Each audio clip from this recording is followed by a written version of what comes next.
ना जाने काल की कर डारे, किस विध ढल जा पासावे। अर्जी नाते सरते मौत खुड़क दी, उनानू केड़ा हासावे। फिर उनसे पूछा, क्या आप कभी प्रसन्न नहीं होते, ऐसे कैसे जी रहे हो?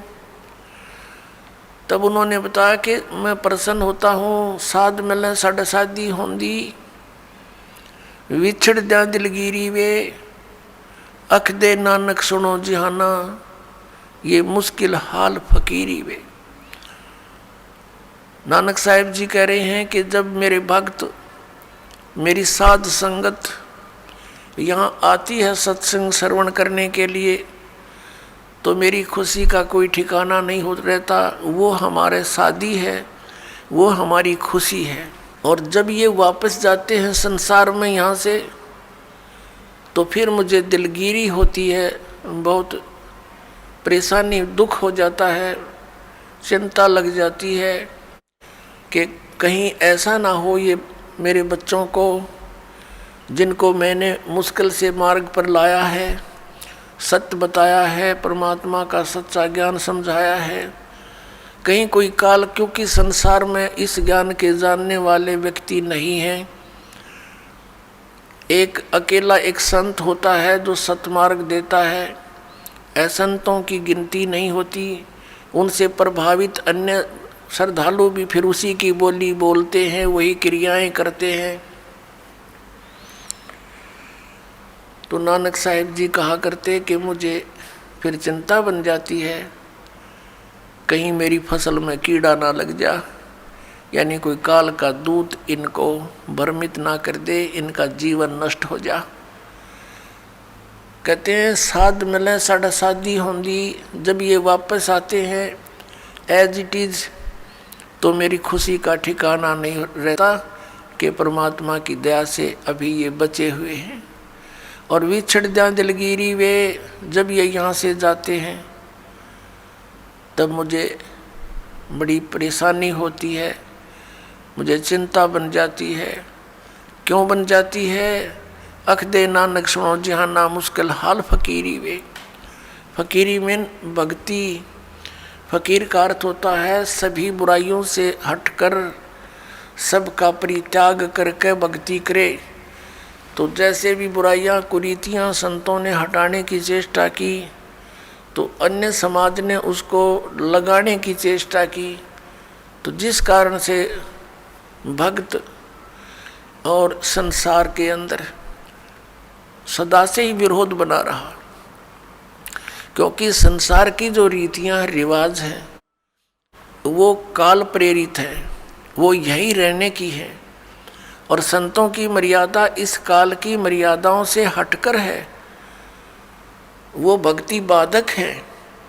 इसलिए अन्य समाज के लोग कहते हैं देखो इन्होंने तो माता धोकनी भी छोड़ दी, इन्होंने तो बाबा श्याम जी भी नहीं पूज रहे हैं, ये तो ऐसे भी नहीं कर रहे हैं, ये तो दिवाली भी नहीं मना रहे हैं, ये कैसे हो गए हैं, इन तो बट्ठा बैठा दिया। एक भक्त बतावा था, कहने लगा जी आज 10 वर्ष हो गए हमने कोई त्यौहार नहीं मना लिया। नाम लिया था उसने उस दिन, फिर वो अपने दुख गिनावा था, कह रहा था जी हमने 10 वर्ष हो गए हमारा त्यौहार नहीं मन लिया, ना होली ना दिवाली ना तीज ना कोई अन्य। क्या कारण? कि हमारा परिवार है, कभी तो हमारे घर में कोई खुद जवान भाई की मृत्यु हो जाती है, 1 वर्ष उसकी चिंता पूरी होती है, तब तक दूसरा कोई रिश्तेदार निकट में, जैसे बहन का पति मर गया, फिर त्योहार मने नहीं, फिर कोई बिल्कुल साथ में का केताऊ का मर गया जवान, फिर ऐसे फिर लड़का मर गया, 10 वर्ष हो गए हमने त्यौहार नहीं मना लिया। तो फिर इन त्योहारों को किस लिए मनाते हैं? या तो फिर भी मनाओ अगर इतने कंपलसरी है तो। ये कहने का भाव ये है यहाँ कुछ मनाने की जरूरत ना है, यहाँ तो भगवान के गुण गान की आवश्यकता है। और उस समय को याद रखे, ये जाने का समय याद रखे। अब हम कितने मूर्ख बना रखे हैं। ये दास सत्संग करने जाया करता था, तो वहाँ ऐसे ही भक्तों के साथ हमारे जो एक आध भक्त नाम लेता, वहाँ पाठ करते, हम 2-3 दिन रुकते, तो एक व्यक्ति जैसे ही बुला लेते, जी आज उस ज्ञान समझ लो, वो बुला ले उसको, वो बैठ कर लगा एंड बैंड बोलन। कहते भक्ति तो अपने मनमय होती है, गुरु बनाने से क्या भक्ति होती है, ले कर दे दे और करके खा ले, बस यही सब कुछ होता है। काफ़ी ऐसी ऐसी बातें करता रहा, समझाने की चेष्टा की, नहीं माना, क्योंकि उसका 10-15 किले एकड़ ज़मीन थी, अच्छा ट्यूबवेल ला रखा था खेतों में, तो उसने फिर क्या जरूरत थी, क्या आवश्यकता समझा था वो भगवान की, युवा शरीर था। काफ़ी समझाने की चेष्टा की, एंड बैंड बोलता रहा, उठ कर चला गया। खान पीन की उम्र है और अभी अब फांसी लगा रहे हो आप, बीड़ी नहीं पीनी, शराब नहीं पीनी, मांस नहीं खाना, नाचना कूदना नहीं है, यूँ कह कर उठ कर चला गया। और कहता है कि भक्ति तो बुढ़ापे में करया करें, वृद्ध अवस्था हो जा। तो उसको बता भी बुढ़ापे में भक्ति कठिन हो जाएगी जब पहले से स्टार्ट ना हुई था, क्योंकि बुढ़ापे में तो फिर सारी ये आपदाएं आती हैं, कभी आँख बनवानी, कभी दांत पड़वाने, कदे पिंडी भड़के, कभी सिर में दर्द, और बड़ा परिवार हो जाता, कदे कोई बीमार, कोई किसी की मृत्यु, वह सारी उस वृद्ध के चोट लगा करें। और कदे खांसी सतावे, कदे और 100 समस्याएं हो जाती हैं, उठ के बैठा जाना, और क्या पता वृद्ध अवस्था तक प्राणी जीवित रहेगा कि ना रहेगा। तो भक्ति के लिए तो संतों ने बताया है, सदग्रंथों में भी यही लिखा पाया है कि भक्ति के लिए जब भी बच्चा 3 वर्ष का हो जा, बोलने लग जा,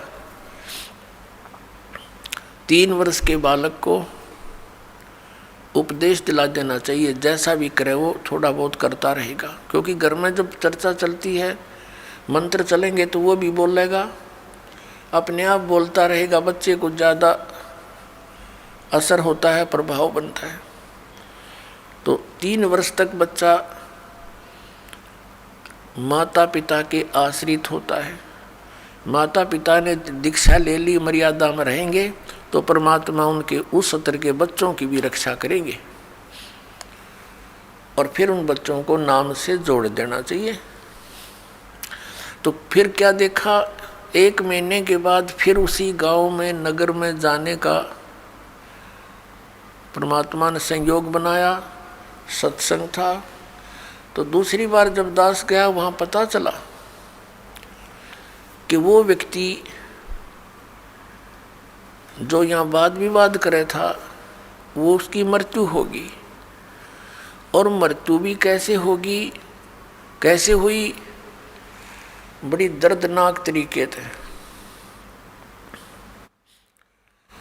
उसका अपना एक कुआं था, इस साइड की बात है, बाडड़ा साइड की, हरियाणा की। उसका अपना एक कुआं था, उस कुएं में नीचे जल था, कुएं में से वो ट्यूबवेल चलाते हैं, तो सारा दिन ट्यूबवेल चलाया, पानी कुछ नीचे चला जाता है, वो पानी नीचे चला गया कुएं का।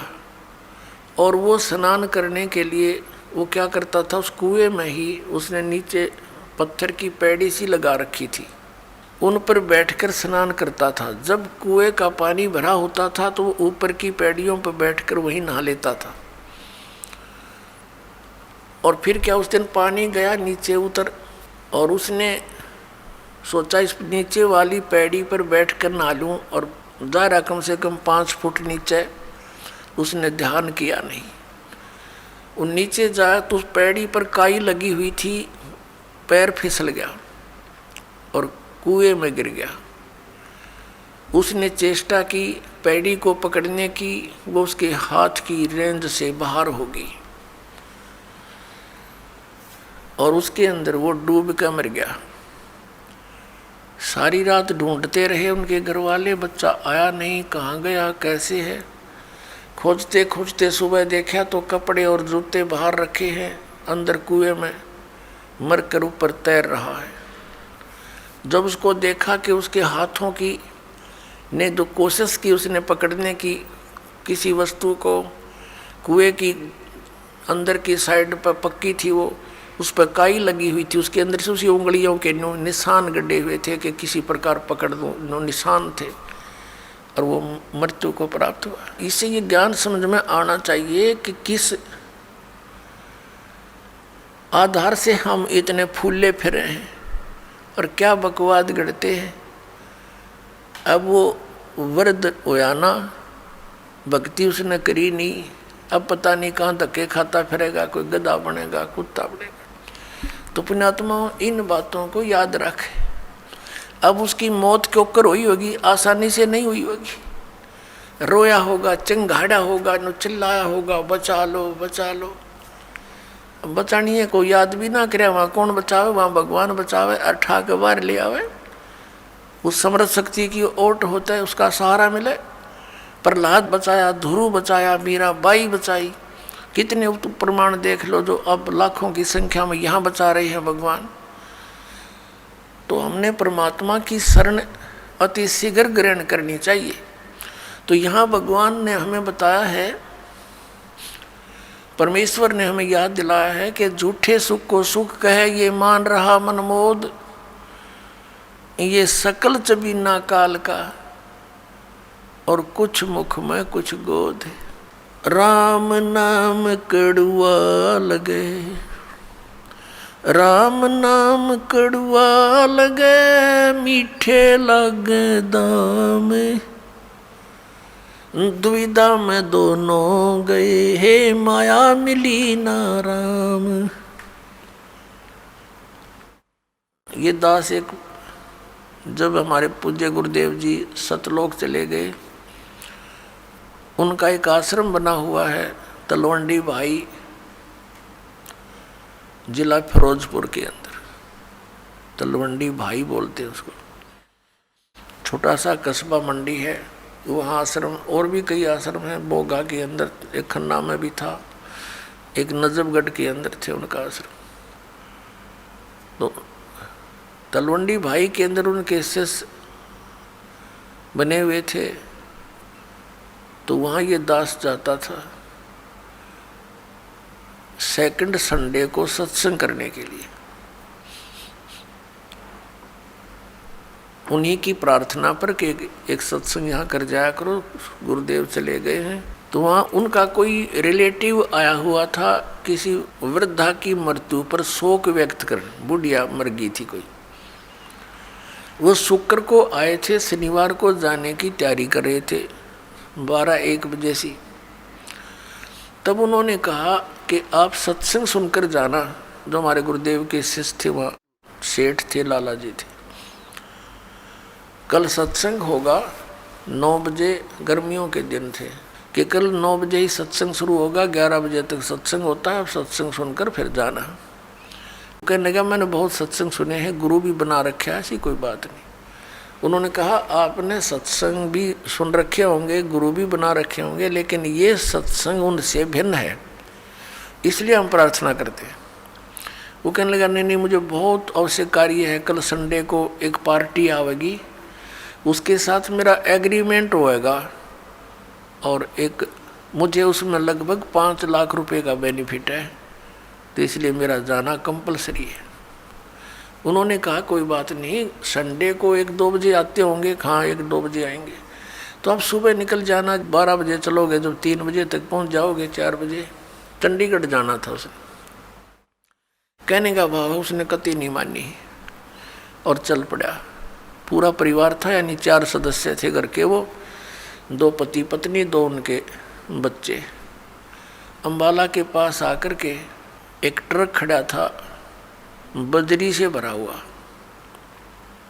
और उसके पिछले टायर निकाल रखे थे, जैक ला रखा था, और उसने तो 5 लाख दिखाई दे थे, अनुबंध एग्रीमेंट दिखा था, और कुछ ना दिखा। पूरी स्पीड से जा रहा था, मारुति कार थी, उस ट्रक के नीचे घुस गए। प्रथम तो वो लागते मर लिए होंगे, रही खी कसर काट दी, और जय कट गया, और पूरा लोडेड ट्रक उनके ऊपर पड़ गया। वहीं पर एट द सपोर्ट चारों मर गए। अब चाट ले उस 5 लाख ने, सर पैदल ले। अब परमात्मा कहते हैं जो काम करने का था उसके तो निकट भी नहीं आते, सारा दिन यही गोबर के बूंद की तरह इसने इकट्ठा करने पर लगे रहते और ये यहीं रह जाता है। तो यहाँ परमात्मा कहते हैं राम नाम कड़ुआ लागे मीठे लागे दाम, और दुविधा में दोनों गए ये माया मिली ना राम। इसलिए परमात्मा हमें याद दिलाते हैं मात पिता मिल जाएंगे 184 माँ, सतगुरु सेवा और बंदगी भाई फेर मिलन की ना। जिस परिवार को तू अपना जानकर और इसी के पालन पोषण में और इन्हीं की लोक लाज में भगवान से दूर रह रहा है भोले आत्मा, ये माता पिता तो तुझे अन्य शरीरों में भी मिल जाएंगे।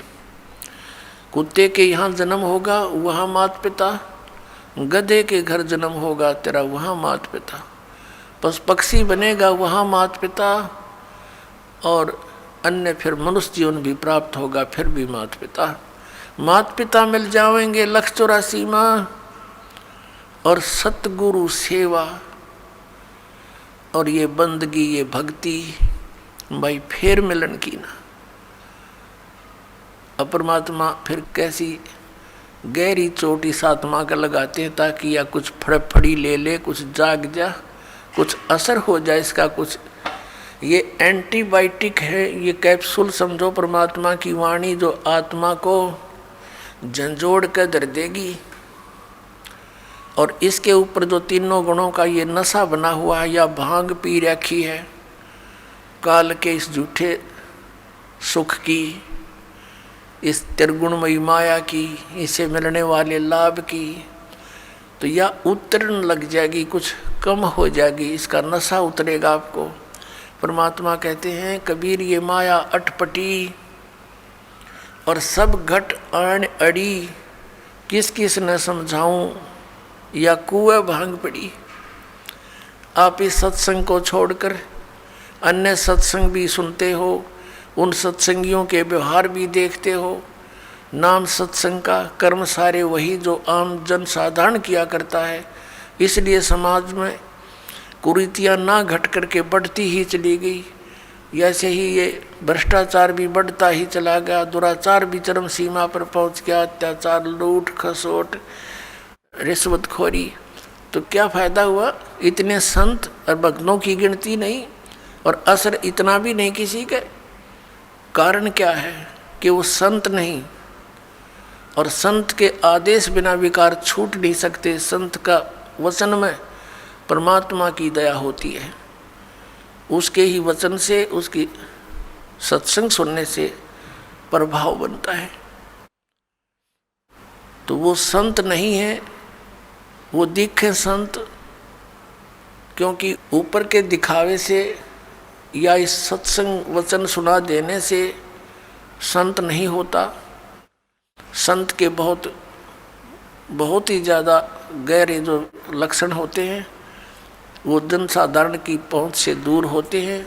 एक तो संत का ज्ञान से पहचान होता है, संत की और असंत की उसके वचनों से, उसके सत्संगों से पहचान होती है। और सदग्रंथों में तो और भी बहुत सी पहचान बताई हैं कि उल्टे लटके हुए संसार रूपी वृक्ष को जो भिन्न भिन्न बता देगा स वेदवित वो तत्वदर्शी संत है। गीता जी अध्याय नंबर 15 के श्लोक नंबर 1 में यही ज्ञान दिया है। और संत की और असंत की पहचान उसके ऊपर के दिखावे से नहीं होती, ऊपर के आडंबर से नहीं होती, उसके ज्ञान से होती है। और फिर समाधान के मंत्र से होती है। ज्ञान भी सुना कर कोई किसी से मिलता जुलता कह सकता है, लेकिन उसके पास उस रोग के नाश करने की, इस हमारे जन्म मृत्यु के रोग का नाश करने की और प्रारब्ध के अंदर आने वाले कष्टों का निवारण करने की औषधि नहीं है, वो सही मंत्र नहीं है, तो कितनी ही बातें बनाता रहे वो संत नहीं है। और किसी व्यक्ति ने इस दास से सुनकर और ये मंत्र लेकर तीनों और स्वयं संत बनकर इनको दान करने लग जाता है, देता है, तो वो डुप्लीकेट लाइसेंस बना रहा है, क्यों? वो अधिकारी नहीं है। वो गुरु की आज्ञा के बिना स्वयं ही नाम देता है तो वो निगुरा है और वो अधिकारी नहीं है, उससे उपदेश लिया हुआ भी व्यर्थ ही है। तो इन सब बातों से हमने सावधान रहना है। अब क्या बताते हैं परमात्मा? कंठी माला सुमरणी पैरे से क्या हो, ऊपर डूंडा साध का अंतर राख्या खो। ऊपर तो साध का डूंडा पीट रखा, जैसे कंठी माला तिलक दाढ़ी दूढ़ी बढ़ा रखी, लाल कपड़े डाल रखे हैं, ऐसा दिखे जैसे बड़ा महापुरुष होगा, और अंदर भक्ति ना ज्ञान एक आने का। कहते ऊपर डूंडा साध का, ऊपर लोग दिखावा तिसा दिखे, भाई कति आदमी ने सोचा भगवान से मिल रहा होगा, और अंदर खख नहीं उसके। तो उसका ज्ञान से पता लगेगा, उसकी बोली से पता लगता है। जैसे धर्मदास जी को जब ज्ञान हुआ, आदरणीय धर्मदास साहिब जी को, और परमात्मा उनसे बिछुड़ गए थे, उसके वियोग में संतों से मिलते थे और उन संतों से प्रश्न करते थे वो कि ब्रह्मा विष्णु महेश के माता पिता कौन हैं। गीता जी अध्याय नंबर 18 के श्लोक नंबर 62 में जो गीता ज्ञानदाता किसी अन्य भगवान की शरण में जाने को कहता है, वो भगवान, वो परमात्मा कौन है, तो वो उसका जवाब नहीं दे पाते थे। वो वही बोली बोलते थे जो पहले बोला करते थे, ये तो अजरो अमर है, सर्वेश्वर है, महेश्वर है। तो उठकर चल पड़ता था कि ये संत नहीं असंत है। तो संत और असंत की बोली से पता लगे। कबीर परमेश्वर जी कहते हैं, खरना होवे केहरी कबहू सिंह की खाल उठाए। यदि गधे को सिंह की यानी शेर की खाल पहना दी, ऊपर का कवर उसका, वो उस मात्र से सिंह नहीं बन जाता, शेर नहीं बन जाता, दिखता शेर है बिल्कुल। एक समय एक कुमार ने कुबद सूझगी, उसने कितने कोई शेर की खाल पाएगी पड़ी हुई, शेर मरा पा गया, उसने वो खाल खुल तार तोड़ लिया उसकी कितने तो काट पीट के, और उसने अपने गधे पर डाल दी, पूरी फट कर दी, और उसको रात के समय खेतों में छोड़ दे, वो जाके किसानों की फसल खावे। रखवाले देखें चांद की चांदनी में निकट जावें, क्या बढ़ गया क्या आ गया, देखे वहाँ पर शेर खड़ा है, फसल खा रहा है, शेर सिंह। तो वो भाग ले बुरी तरह, गाँव में आकर रुक गए, मर गए, शेर आ रहा, शेर आ गया। अब रखवालों ने उधर जाना भी छोड़ दिया कि रात में शेर आवे और फसल खावे, काफ़ी चर्चा का विषय बन गया। एक दूसरे कुम्हार को पता चला कि भाई शेर फसल तो खा नहीं सकता, देखते हैं कोई गधे पर खाल ना डाल रखी हो किसी ने। उसने सोचा कि भी चल पहचान करते हैं, गांव वालों से कहा भी चलो आज शेर पकड़ते हैं। वो कहने लगे नहीं भाई नहीं, उधर नहीं जाना। वो कहने लगा भी चलो तुम मेरे साथ चलो, वृक्षों पर बैठ जाना ऊंचे चढ़कर। वो 2-4 गधे ले गया अपने, और जहाँ वो शेर आता था उसी के आसपास वो गधे छोड़ दिए, और वो बैठ के ऊपर वृक्षों पर। अब डर उसको भी था, कुमार को भी, कहीं सचमुच एक शेर ना हो, चलिया तो पहचान हो जाएगी, बेगा गधे ने खा लेगा और क्या होगा। तो थोड़ी देर के बाद उन गधों ने अपनी बोली बोली, हू करने लगे। वो शेर भी ला गया हू करने, वो आया भाग गया, और उन गधों के पास आकर हू करता करता खूब मस्ती में उसकी वह खाल उतर गई ऊपर तक, और गधा का गधा। तब रखवाले उतरे, अरे सचमुच ही तो गधा है, उसको मार को धमका निकम्मे तने यो के जुल्म कर दिया। तो पुण्यात्मा परमात्मा कहते हैं कि गधे की और शेर की पहचान उसकी आवाज़ से होती है। वो भी हू करता है, जब कहने लगे भाई यूँ तो गधा है, शेर को नहीं, शेर की आवाज़ है कोई ना, वह बोली ही नहीं है शेर वाली। तो इस प्रकार संत और असंत का ज्ञान उसके वचनों से, उसके सत्संग से, उसके ज्ञान से होता है। अब परमात्मा हमें याद दिलाते हैं, अगम निगम को खोज ले, बुद्धि विवेक विचारे, उदय अस्त का राज मिले, तो बिन नाम बेगारे। अपने आत्मा हम तो ये सोचते हैं कि हमें कोई अच्छी पोस्ट मिल जाए, हमें कोई अच्छा राज पद प्राप्त हो जाए, एमएलए, एमपी, मंत्री, मुख्यमंत्री, प्रधानमंत्री, राष्ट्रपति बन जावा। अब परमात्मा हमें क्या याद दिलाते हैं कि जिस वस्तु की तुम चाह कर रहे हो, ये मनुष्य जीवन की चाह नहीं है, ये तो बालकों का खिलौने हैं, बच्चों की चाह है, इस टाइप की, भक्तों की इच्छा नहीं होती। उसके साथ साथ आप जी ने इसको गहराई से विचार करना होगा, सोचना होगा। जैसे एक पोलैंड देश का पूरा कैबिनेट, पूरा मंत्रिमंडल, जिसमें 96 व्यक्ति थे, एक जहाज में बैठ के, और किसी और अन्य मंत्री कोई मर गया था, उसका शोक व्यक्त करना थे, मुंह काट जावे थे उसकी, और वो उनका वायुयान दुर्घटनाग्रस्त हो गया, 96 के 96 मर गए, जिसमें से 85 तो वो मंत्रिमंडल के सदस्य थे, बाकी वो जहाज वाले कुछ एक दो होंगे।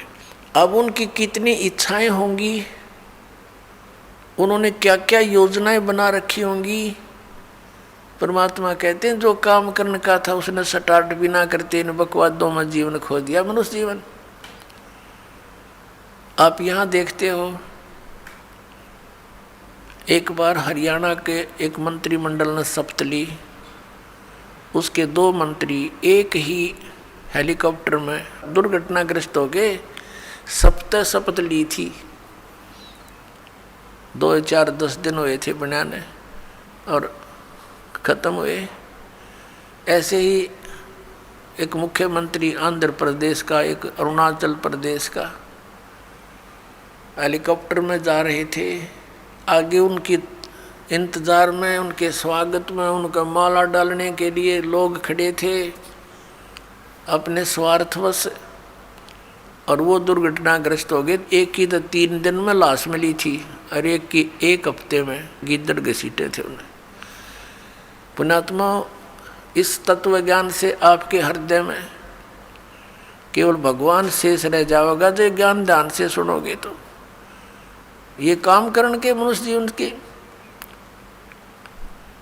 अब हम एक परमात्मा से दूर होकर तत्व ज्ञान के अभाव से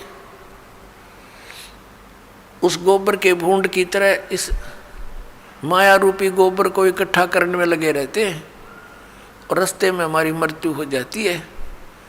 जैसे गोबर के भूंड होते हैं, देखे होंगे खेतों में, भैंस गाय गोबर चौथ कर देती है, गोबर कर देती है, और वो दोनों भूंड और भूंडनी, व पति पत्नी, उस सारे गोबर ने इकट्ठा कर कर और बिल में ठोक लेंगे, गोली बना बना के उसको ऊपर का रेत लगा के, कोई पिछाड़ ना ले के रखा है छुपा के, और ऐसे ढोते ढोते मर जाते हैं पशु के पैर तले आके, वो गोबर वहीं रह जाता दरा दरा। तो ये माया जोड़ जोड़ के बैंक भर दिए, अरे गधा बन के सैर सपट्टे करते फिरेंगे, जिनके पैसे लिए ये जैसे राजा लोग हैं, मंत्री है, मुख्यमंत्री, अन्य मंत्री या कोई राजपद पर बैठे हैं, कर्मचारी अधिकारी हैं, ये जनता के टैक्स से मौज मार रहे हैं और कर लगा रखा जनता पे, जिसमें गरीब आदमी भी अपने 10 नौहों की कमाई से कुछ करता है, वो भी टैक्स में जाता है, और उस पर ये मौज करते हैं। जो इनका कर्तव्य बनता है उसको भूल कर ये भी केवल अपने ही स्वार्थ में, अपने ही उदर पूर्ति में लगे रहते हैं, जिस कारण से इनको प्रत्येक का कन कन देना पड़ेगा। किसी का गधा बनेगा, किसी का बैल बनेगा, किसी की भैंस बनेगी, गाय बनेगा। परमात्मा कहते तुमने उस दरगाह का मैल नहीं देखा और धर्मराज के तिल तिल का लेखा। जैसे एक गवर्नर था पंजाब और हिमाचल का, वो ज्वाइंट यानी 2 चार्ज थे उसके ऊपर, 2 का गवर्नर था अकेला। वो रिटायरमेंट पे था, 1-2 वर्ष रह रहे थे। उसने सोचा पहाड़ी क्षेत्र में हिली स्टेशन पर बहुत बड़ा बंगला बनाऊंगा और बुढ़ापे में वहाँ ठाठ से रहा करूँगा, शुद्ध वायु होगी, सैर सपट्टे वहाँ कराया करूँगा। उस उद्देश्य से 3 करोड़ रुपये लेकर हेलीकॉप्टर में वहाँ के कोई अच्छे बड़े प्लाट का, बड़े ज़मीन का वो रजिस्ट्री कराने चला था। 3 करोड़ रुपये उसने हेलीकॉप्टर में रख रखे थे। अब पुण्यात्माओं, पहले 100 के नोट थे, 500 के भी ना थे, तो मरण के काम तो आप कर रहा था। वो 3 करोड़ 100 के नोट और बरकत देखे कितने हो जाते हैं। तो वो दुर्घटनाग्रस्त हो गया वो हेलीकॉप्टर। उसका परिवार भी साथ में था, एक बालक बच्चा था, लड़का। वो पहाड़ियों पर मर गया पड़ के। और वो नोट उड़ते फिरे, वो बकरी खावा उनने, फिर वो आकर जो भेड़ बकरी चरा रहे थे वो उठा ले गए गडरिए। फिर उनको फिर क्या देखा कि उसका जो अपना रेजिडेंस था वहाँ उसने तय खाना बना रखा और उसमें 40 करोड़ रुपया दे रखा। 40 करोड़ रुपया 100 के नोटों का मेरे ख्याल में 2 ट्रकों पर नहीं चला है। और वो छाती का लाए बैठा सांप की तरह उस पर सोए और वहाँ मर गया। वो रह गया दराया। अब क्या होगा? वो लाट साहब फिर गधा बनेगा और गेला उसकी पत्नी, और फिर क्या बनेंगे वहाँ? जिसके पैसे इकट्ठे कर रखे थे प्रत्येक का पाई का हिसाब चुकाएंगे। बहुत लंबा काम बना लिया उन्होंने अपने ऊपर। तो परमात्मा कहते हैं कि तुमने उस दरगाह का मैल नहीं देखा और धर्मराज के तिल तिल का लेखा। तो यहाँ परमात्मा हमें याद दिलाते हैं कि जैसे श्रीमद् भगवत गीता अध्याय नंबर 7 के श्लोक 29 में कहा है कि अर्जुन, मेरे आश्रित होकर मैं तुझे जो ज्ञान बता रहा हूँ उसको आश्रय करके उस पर अमल करो। क्या बताया है? गीता जी अध्याय नंबर 4 के श्लोक नंबर 32 में कहा है कि आध्यात्मिक अनुष्ठानों यानी यज्ञों की जानकारी सच्चिदानंद घन ब्रह्म की वाणी में विस्तार के साथ कही गई है। वो तत्व ज्ञान है और उस तत्व ज्ञान को जानने के पश्चात तू सब कर्म बंधनों से मुक्त हो जाएगा। चौथे अध्याय के 34वें श्लोक में श्रीमद् भगवत गीता में कहा है कि अर्जुन, उस तत्व ज्ञान को जो सच्चिदानंद घन ब्रह्म ने स्वयं आकर अपने मुख कमल से बोला है, वो कबीर वाणी है, वो कबीर वाणी है, वो सच्चिदानंद घन ब्रह्म की वाणी है, वो तत्व ज्ञान है। उस तत्व ज्ञान को तू तत्वदर्शी संतों के पास जाकर समझ। उनको दंडवत प्रणाम करने से, कपट छोड़कर उनसे प्रसन्न करने से, सरलतापूर्वक प्रसन्न करने से वो तत्वदर्शी संत तुझे उस परमात्म तत्व का ज्ञान कराएंगे। यानी गीता ज्ञान दाता से अन्य कोई परम शक्ति है जो पूर्ण मोक्षदायक है, जिसकी शरण में जाने के बाद फिर संसार में लौटकर कभी नहीं आते, पूर्ण मोक्ष होता है। और उसकी कृपा से ही ये जीव परम शांति को और सनातन परम धाम को प्राप्त होता है। अपने विषय में गीता ज्ञानदाता कहता है कि अर्जुन, चौथे अध्याय के 5 और 9 में, दूसरे अध्याय के 12 श्लोक में गीता जी में, गीता अध्याय नंबर 10 के श्लोक नंबर 2 में कहता है, अर्जुन तेरे और मेरे बहुत जन्म हो चुके हैं, तू नहीं जानता, मैं जानता हूँ। तो इसे सिद्ध गीता ज्ञानदाता भी नाशवान है, इसकी भी जन्म मृत्यु होती है। गीता ज्ञानदाता कौन है? श्री कृष्ण में ये ब्रह्म बोल रहा है। अब ब्रह्म की पूजा करने से भी वो स्थान प्राप्त नहीं हो सकता जहाँ जाने के बाद साधक फिर लौटकर संसार में कभी नहीं आते, जो गीता जी अध्याय नंबर 15 के श्लोक नंबर 4 में कहा है। और फिर गीता जी अध्याय नंबर 18 के श्लोक नंबर 62 में कहा कि अर्जुन, तू सर्वभाव से उस परमेश्वर की शरण में जा, उसकी कृपा से ही तू परम शांति को और सनातन परम धाम को प्राप्त होगा। तो इससे सिद्ध हो गया कि उस गीता ज्ञानदाता से अन्य कोई परमेश्वर है जिसकी कृपा से वो सारा ये जन्म मृत्यु का ये झंझट, ये रोग, ये कति कटेगा और उसी से परम शांति होगी। अपने विषय में गीता ज्ञानदाता 8वें अध्याय के 5 और 7 श्लोक में कहता है कि तू युद्ध भी कर, मेरी भक्ति भी कर, यानी मेरी शरण में रहेगा, युद्ध तो करना पड़ेगा तुझे। इससे परम शांति नहीं हो सकती। जन्म मरण का रोग नहीं कट सकता क्योंकि वो स्वयं भी जन्म मृत्यु के अंदर है, गीता ज्ञानदाता। अब यहाँ प्रसंग चल रहा है कि 7वें अध्याय के 29वें श्लोक में उसने क्या कहा है कि अर्जुन, मैं जो तुझे ज्ञान बता रहा हूँ और उस ज्ञान को जो आश्रय करके तत्वदर्शी संत की खोज कर लेता है और जो केवल जरा और मरण से छूटने का ही प्रयत्न कर रहा है, तो वो उस तत्ब्रह्म को और संपूर्ण अध्यात्म ज्ञान को और सभी कर्मों को समझ चुका है, सभी कर्मों से परिचित है। जो व्यक्ति जरा और मरण से ही छूटने का प्रयत्न करता है, संसार की किसी अन्य वस्तु की डिमांड नहीं करता है, तो वो समझ लेना कि वो उस तत्ब्रह्म से परिचित हो चुका है, उस परमेश्वर से परिचित हो चुका है जिसकी शरण में जाने के बाद साधक फिर लौटकर कभी संसार में नहीं आते और जिसकी कृपा से परम शांति और सनातन परम धाम प्राप्त होता है। अब जरा माने वृद्ध अवस्था, बुढ़ापा, और मरण माने मृत्यु। जरा और मरण से जो छूटने का प्रयत्न करते हैं वो उस तत्ब्रह्म से परिचित है। अब अर्जुन ने 8वें अध्याय के प्रथम मंत्र में पूछा, 7वें अध्याय में केवल 30 मंत्र हैं, 29 में आपको सुना दिया और 30 श्लोक में ये कहता है गीता ज्ञानदाता कि अंत समय में जो केवल मुझे ही जानते हैं तो वो मुझे ही जानते हैं, वो मेरे तक ही सीमित रह जाते हैं। फिर 8वें अध्याय के प्रथम मंत्र में अर्जुन ने पूछा, फिर किम तत्ब्रह्म, जिसको जानने के बाद प्राणी जरा और मरण से ही छूटने का प्रयत्न करता, वो किम तत्ब्रह्म, उसके विषय में बताया है कि वो परम अक्षर ब्रह्म है। 8वें अध्याय के 3रे श्लोक में। गीता जी के अध्याय 8 के श्लोक नंबर 5 और 7 में तो वो अपनी भक्ति बताता है कि मेरी साधना कर, मुझ में भाव वाला बन, मुझे ही प्राप्त होगा, तो युद्ध भी कर।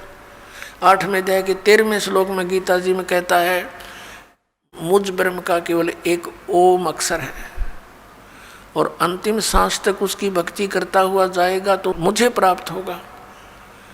गीता जी अध्याय नंबर 8 के श्लोक नंबर 6 में एक विशेष निर्णायक ज्ञान दिया है कि अंत समय में जो जिसमें भावित होता है, जिसकी आस्था जिसके अंदर रह जाती है, वो उसी को प्राप्त होता है। यही सूक्ष्म वेद में कहा कि जहाँ आशा ता बासा हुई और मन कर्म वचन सुमरियो सोई।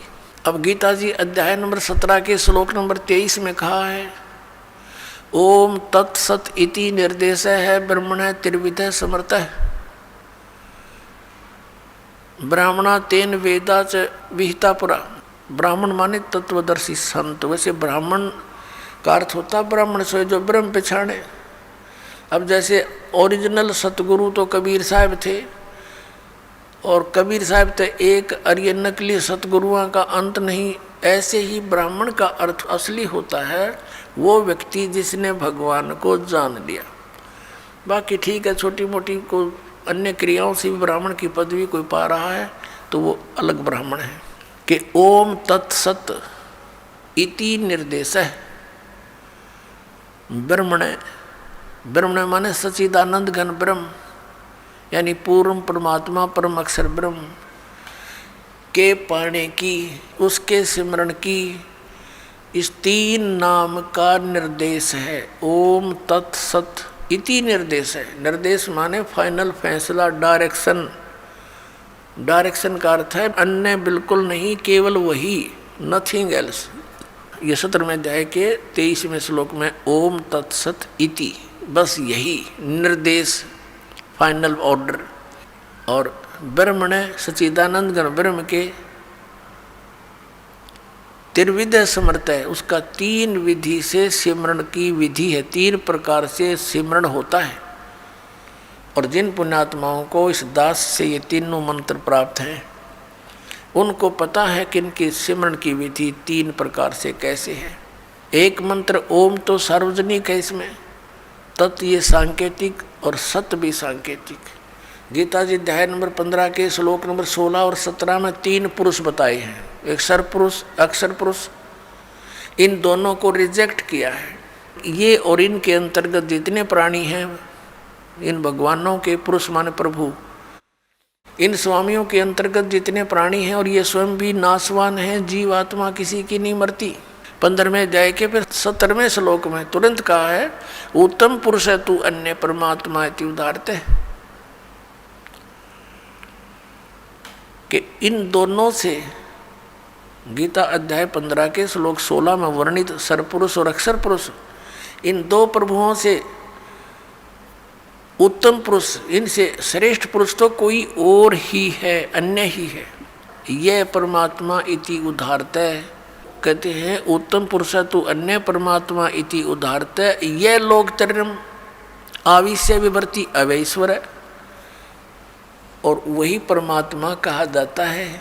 वो श्रेष्ठ भगवान तो इन दोनों से कोई और है, सर पुरुष और अक्षर पुरुष से। वो कौन है? वो परम अक्षर पुरुष है, वो परम अक्षर ब्रह्म है। परम अक्षर पुरुष कहो चाहे परम अक्षर ब्रह्म कहो, सर पुरुष कहो चाहे सर ब्रह्म कहो, अक्षर पुरुष कहो चाहे अक्षर ब्रह्म कहो। गीता जी अध्याय नंबर 8 के श्लोक नंबर 3 में जिसके विषय में कहा है, वो परम अक्षर ब्रह्म है, उत्तम पुरुष है तू अन्य परमात्मा इति उदाहरते है। ये लोक तरम आविश्य विवर्ती, जो संसार रूपी वृक्ष की जड़ है, वो मूल मालिक है, जो सबका पालन पोषण करता है, जो तीनों लोकों में प्रवेश करके सबका धारण पोषण करता, वो वास्तव में अविनाशी परमात्मा है। अब प्रसंग चल रहा है 8वें अध्याय के 5 और 7 मंत्र में। गीता ज्ञानदाता अपने विषय में बता रहा है कि मेरी भक्ति कर मुझे प्राप्त होगा, लेकिन ओम नाम का जाप कर, ओम नाम से जो परम गति होगी वो ब्रह्मलोक प्राप्ति है। ब्रह्मलोक में गए प्राणी फिर वापस आते हैं, जन्म मृत्यु में रहते हैं। और गीता ज्ञानदाता स्वयं भी कहता है, मेरे भी अर्जुन तेरे भी बहुत जन्म हो चुके, तू नहीं जानता।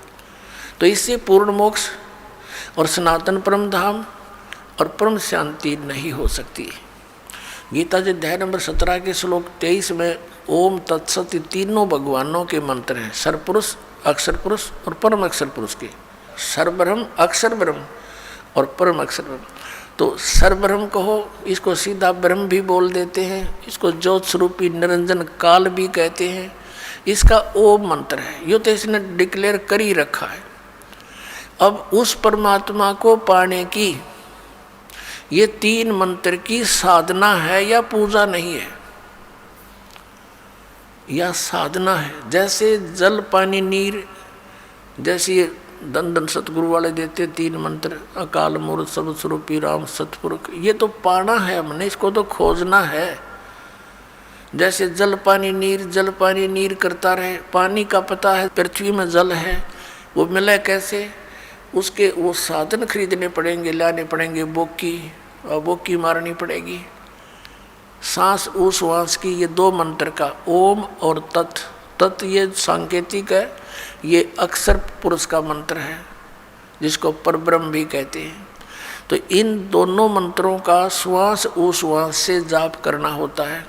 ये सांस उश्वास की बोकी लगेंगी और फिर वो क्या होगा, जैसे बोकी का काम है पाइप को जल तक पहुंचा देना, इन दोनों से जल बाहर नहीं आएगा, मिलेगा नहीं। फिर तीसरा हैंड पंप लगाना पड़ेगा उस जल को बाहर निकालने के लिए, प्राप्त करने के लिए, वो भी सेवा पूजा है।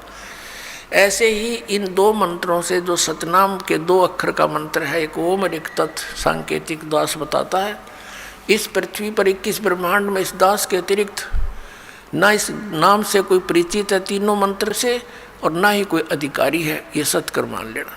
और कोई देता है तो धोखेबाज है।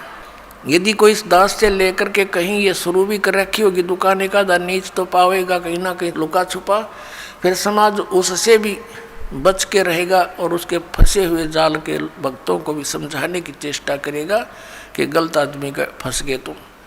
ऐसे तो ये दुश्मन पहले बतेरे थे जिन्हें भ्रमित कर दिया, डबो दिया, देश का देश, पूरे मानव समाज को गुमराह कर रखा। भगवान के शत्रु हैं ये, परमात्मा के बच्चों को मिसगाइड किए बैठे। अब ओम और तत् ये तो सतनाम 2 अक्षर का, और ये राधा स्वामी के गुरु जी खुद कहते हैं जो 2 अक्षर का भेद बतावे सोए गुरु पूरा कहावे। इन 1 अक्षर का बिना मेरा है तो 5 नाम काल के 5 उनका जाप करते हैं, जिस कारण से इनका मुखिया भी भूत की योनि प्राप्त किए हुए हैं और अपनी से सैबुकी में बढ़कर प्रवेश करके हुक्का पीवे और चूरमा खावे, रोटी खावे। अब खा यहीं पर खा धक्के, क्योंकि संत मिले नहीं और पिछली पुण्यकर्मी प्राणी थे ये महात्मा। आगे चार्जर ठीक मिला नहीं, सतभक्ति मिली नहीं, पिछली बैटरी डिस्चार्ज होगी, पुनक्षीण हो गए, भूता बनना था। फिर करोड़ों लोगों को गुमराह करने का दोष सिर पर रख ले गया, वो तो दुर्गति इसकी न्यारी होगी।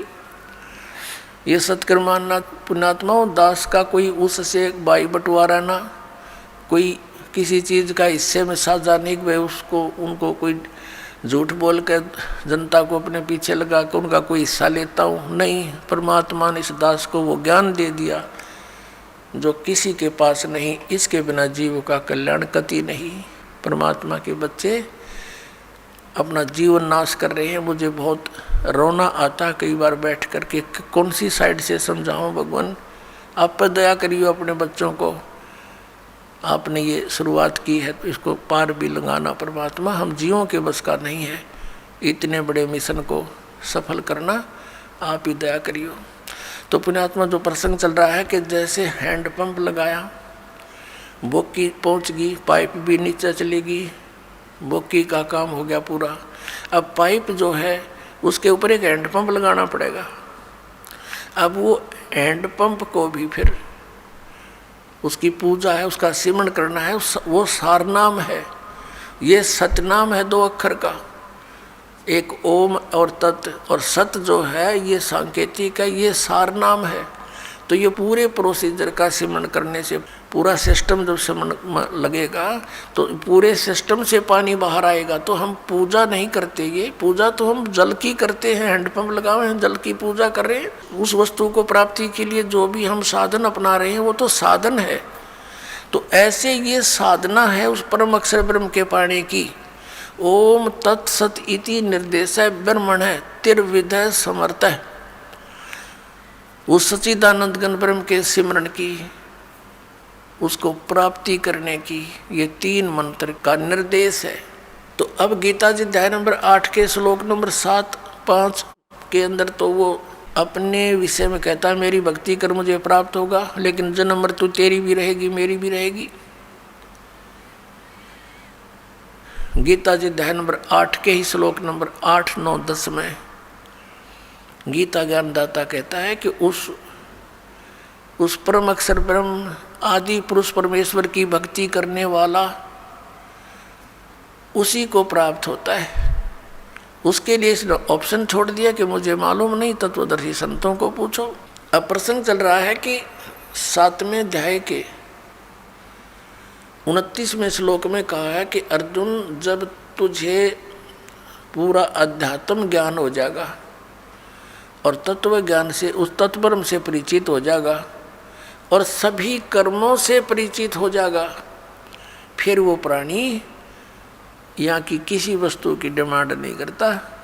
तो पुण्यात्माओं ये कर्मों की जानकारी आपको दी जा रही है आज के सत्संग में। अब जैसे शंका आ जाती है कि एक तरफ तो विधान है परमात्मा का कि जैसे भी कर्म प्राणी करेगा उसका फल उसको अवश्य मिलेगा, दूसरी तरफ ये कहा जाता है गुरु बिन माला फेरते, गुरु बिन देते दान, गुरु बिन दोनों निष्फल हैं चाहे पूछो वेद पुराण। वे गुरु जी के बिना कोई दान पुण्य करते हैं वो व्यर्थ है, भक्ति भी करते हैं वो भी व्यर्थ है। दूसरी तरफ ये भी कहा गया भी जैसा कोई कर्म करेगा चाहे कैसा भी है वो भी उसको फल मिलेगा, बिल्कुल सत्य है। अब जैसे इन संतों ने मनमुखी जाप किए, किसी वेद के एक मंत्र को लेकर उसको सिद्ध करने के लिए सैकड़ों वर्ष बैठे रहे।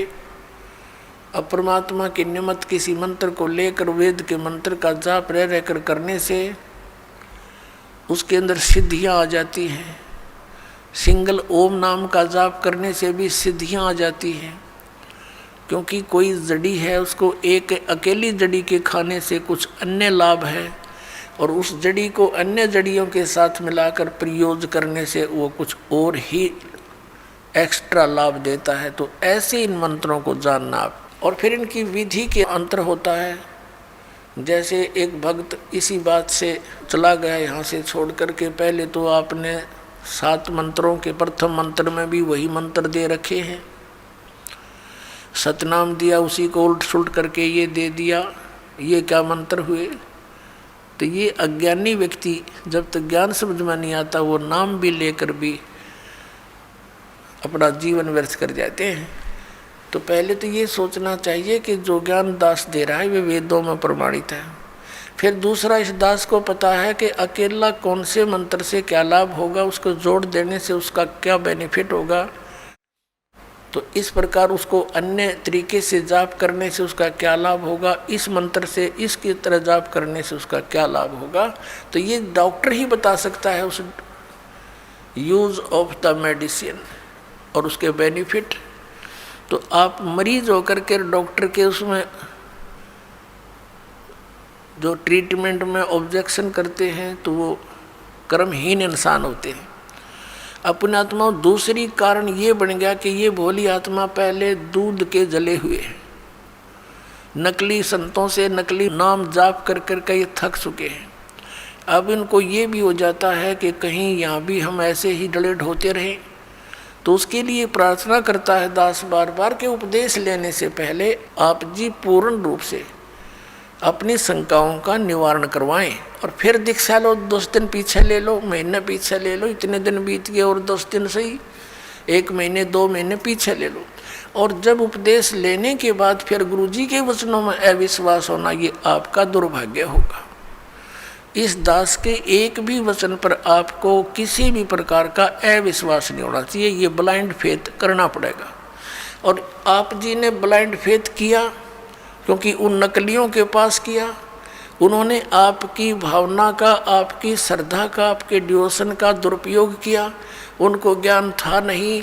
आप जी पूरे मानव समाज ने ये सोचा गुरु जी जो कहते हो सही होता है। अब वहाँ दूध के जड़े हुए, अब यहाँ छाछ को भी फूंक मारने लग गए तुम।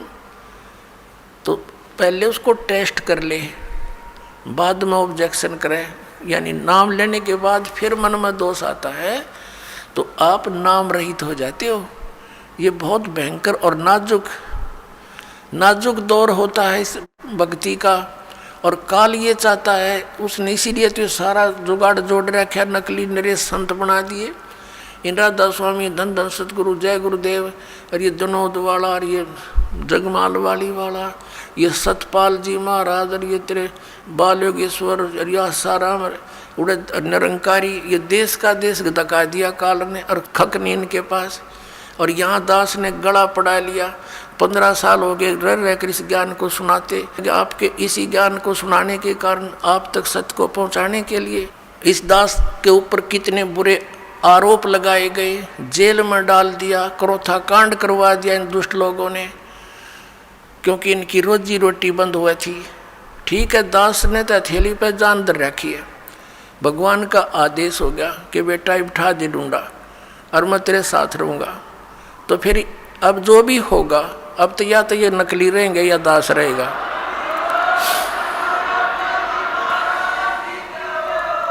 अज्ञान तो पहले था ही था, अब ये ज्ञान रहेगा, एक का रहेगा दूसरा नहीं रहेगा संसार में। आप देख लेना, कुछ ही दिनों की बात है।